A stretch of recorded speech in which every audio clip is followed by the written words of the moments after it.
Mainit daw sa labas. Dito nga nilalamig pa ako. Oh, kape tayo mga lodi. Walang magawa. Mayaya kaya si Alex mag-swimming.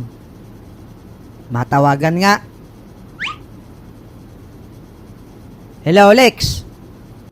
Oh, Bogart, napatawag ka. Bakit? Tara, maligo sa swimming pool. Tamang-tama, mainit. Wala pang kuryente dito sa bahay. Oh, sakto pala. Sige, magkita tayo doon sa tindahan ni Aling Betty. Okay.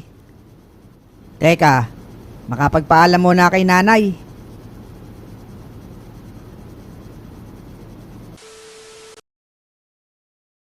Nay! O bakit anak? Hindi nyo pa natatapos yung Angry Bird na yan? Oo, silver pa lang ako dito.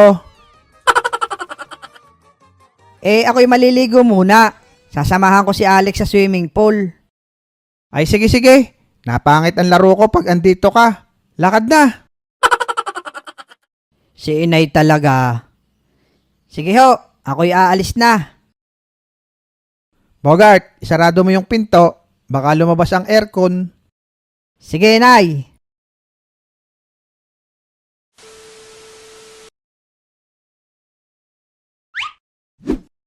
Masarap talaga pag summer. Pero next month, tag-ulan na siguro.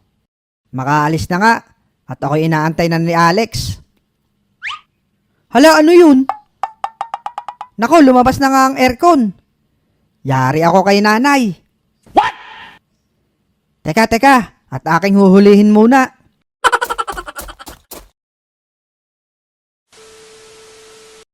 Aba, bakit bumanas ata?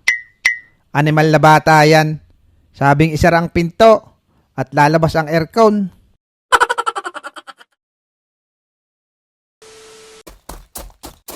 Animal na aircon to. Hindi na tumitigil sa pagtakbo. Hoy, tumigil ka! Parang hindi ka pinalilinisan ng amo mo ah. Aba, pwede palang sakyan ito.